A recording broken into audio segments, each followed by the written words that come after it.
After 9 months of negotiations, the Piedmont healthcare system and Blue Cross Blue Shield have birthed a new deal. So what does it mean for you and me? A dramatic day in court as both the prosecution and defense deliver closing arguments. Now jurors decide Tex MacGyver's fate. A sperm donor helped give their son life. So why are the parents now taking the sperm bank to court? And breaking right now, condolences from around the world for a point of light now extinguished. Former First Lady Barbara Bush has died at age 92. Married to former President George H.W. Bush since 1945.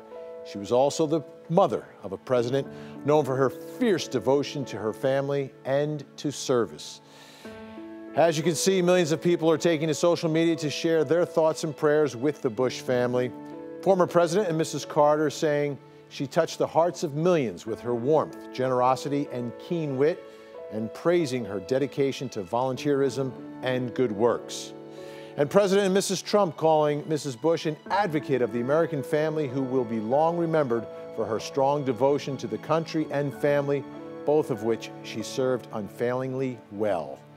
And former President and Mrs. Obama expressing their gratitude for Mrs. Bush's generosity and commitment to public service as an important and noble calling.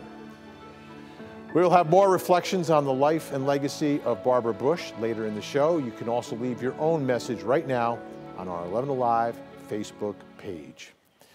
But first, a subpoena released just hours ago names former Mayor Kasim Reed requesting documents related to the ongoing investigation into bribery at City Hall. Ron Jones takes a closer look at the subpoena. Ron, does it say Reed did anything wrong here? Well, at this point, the mayor is not accused of any wrongdoing at all. Now, we got our hands on this subpoena signed by the U.S. Attorney's Office asking for records associated with the city of Atlanta purchasing cars. They're like credit cards, like company credit cards. Those cards allow organizations to make e-payments for business expenses. Other city officials named in that subpoena, along with the mayor, are the mayor's brother, Tracy Reed, former deputy chief of staff, Evelyn Katrina Taylor Park, and Mitzi Bickers, who was, by the way, formally indicted earlier this month. A city spokesperson tonight says they are continuing to cooperate with the investigation. But, Vinny, you being a former prosecutor, is there any way that the city can refuse to give up those records? Well, the first thing they have to do is go to federal court, file a motion to quash the subpoena, but you have to have some sort of a basis to do it, whether it's privacy or privileged information that they're seeking. And right now, I guess it looks like they are cooperating, so I don't think that will happen, Ron. Okay. All right, thanks so much, Ron. Hey, we're learning new information tonight about an agreement reached by Blue Cross Blue Shield and Piedmont Healthcare. Governor Nathan Deal tweeted the two sides shook on the agreement in his office late this afternoon. Natisha Lance walks us. Vinny, 9 months of hard-fought negotiations comes down to a handshake, at least for now. So here's a look back at the battle over the last few weeks. An afternoon tweet sent by Governor Deal makes it official. A handshake agreement between Blue Cross Blue Shield and Piedmont Health was made in the governor's office late this afternoon. The resolution sounds simple, but both sides labored over the decision for months. Then 2 weeks ago, the contract expired, leaving more than 500,000 Georgians without health care coverage, many of them state employees. We began negotiations 9 months ago in order to avoid this exact situation. That's Matt Gove, Chief Consumer Officer for Piedmont Healthcare System. At the time, he said there were 3 main issues that could not be resolved: rates, how much money the hospital and doctors would get from Blue Cross Blue Shield, the terms, what's covered and not covered, and growth, to include additional doctors and hospital in-network coverage as the system grows. Governor Deal had to step in, calling a meeting between the two company CEOs on Monday. By 6:30 Monday morning, the governor held both sides to the fire, demanding they resolve their contract dispute by the close of business today, or the state would be forced to initiate executive action. Ahead of schedule, the parties agreed to a new 3-year contract. The details of that agreement aren't known right now, but a spokesperson for Piedmont says it was a successful negotiation. In a statement, the organization apologized to their patients, saying, "We did everything in our power to avoid a disruption in care and understand the value of their trust." Now, I don't want to downplay the agreement, but nothing has been put into writing as of yet. And you know, Vinny, sometimes these things aren't set in stone until the ink dries. Yeah, so if I'm a BCBS insurance carrier, can I go see a Piedmont doctor tomorrow without having to worry about the cost? So the short answer is yes. The handshake deal extends the previous contract to May 31st. So patients seen since April 1st will be seen as in-network patients. But that new 3-year agreement, that starts on June 1st. So that's a date that should be circled on calendars. All right. Thanks, Letitia. You're welcome. Remember the expert from the crime lab demonstrating the weapon and pulling the trigger? Notice the trigger.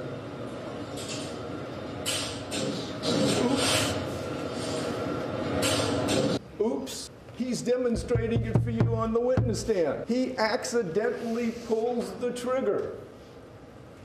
He says, oops. Is that the aha moment for the defense in their closing argument? The defense using the prosecution's own expert to argue to the jury that it was an accident, not murder, when Tex McIver shot and killed his wife, Diane. Meanwhile, on the other side, prosecutor Clint Rucker used a much more theatrical approach in his closing argument today. I'm gonna shake up this jar. I'm gonna shake it up real good. Shake it up the way maybe some of you all have been shook up by some of the things that the defense attorneys have been saying. And I'm gonna put it right here. I'm gonna make you a promise. By the time I get through with my argument and take my seat, this jar is gonna be clear. And it's gonna be clear just like each and every one of your minds will be clear about the guilt of this defendant. Tex McIver facing 5 different charges. The top charge is murder. The jury deliberated for about an hour today and asked to see the gun used to shoot and kill Diane McIver. They will resume deliberations at 9 tomorrow morning. And coming up in about 3 minutes, my legal dream team takes a closer look at those closing arguments and tells us who had a better day today, the prosecution or the defense. All right, let's check in with our speed feed. Right now, we are waiting for police to release the name of a man killed in an officer-involved shooting. Now, this happened at the Guest Inn Motel in Austell. That's pretty close to the Six Flags over Georgia. Cobb County police say they were investigating a narcotic smell from a room when the man inside bolted to his car and tried to drive off, dragging the officers with him. During the fight, one of the officers shot and killed the suspect. One officer was hurt, and the GBI is now investigating. We've also started talking to North Korea directly. We have had direct talks at very high levels. That was President Donald Trump today, confirming North and South Korea are negotiating a peace agreement. He also told reporters he may meet one-on-one with North Korean leader Kim Jong-un as soon as next month. The president is currently in Florida hosting Japan's prime minister at his Mar-a-Lago estate. Controversy is still brewing over the arrest of 2 black men at a Philadelphia Starbucks. Today, the company announced every company-owned store in the U.S., there's about 8,000 of them, will close on May 29th for training aimed at preventing discrimination. Now, you've probably seen the video all over your news feeds. 2 men waiting on a friend hauled away by police. Well, tonight, Philadelphia police released the 911 call from a manager who said the men weren't buying anything and they refused to leave the store. So, Vinny, what do you think? Do you think that they handled this correctly? And there's also been protests and boycotts and a personal apology also from Starbucks CEO. Yeah, I think they did what they had to do. I mean, and then that's major action. Very risky, shutting down 8,000 of the stores, but they had to do it after that video surfaced. So we'll see how it all turns out. Yes, we will. All right, folks, the jury in the Tex McIver murder trial, they're trying to decide if McIver shot and killed his wife accidentally or intentionally. Well, earlier tonight, my legal dream team, prosecutor LaTonya Hines and defense attorney Darrell Cohen, were here to break down today's closing arguments from both sides. Who will stand for the little girl who is now dead? Who will stand for the little girl who came from humble means? Did the prosecution do a good job of humanizing the victim, Diane? Who will stand for Diane McIver? She knew betrayal, hurt, and pain. Without a doubt, for the first time ever, we thought of Diane as a person, not a bank account. Clint Rucker did a fabulous job of making Diane into a real person, into a real victim. When I was a kid, there was this movie with this real famous actor. His name was Richard Gere. It was American Gigolo. Where's the octopus? Can you find him? There he is. Richard Gere, the octopus. My grandmama down there used to make preserves. Grandma's mason jar. This is just an old mason jar. What did you think of the prosecutor's theatrics? It was riveting, and I think that's what the jury thought. The theatrics were there, but they had nothing to do with the case. He don't really know that much about guns. So he told the police department, why would he lie about that?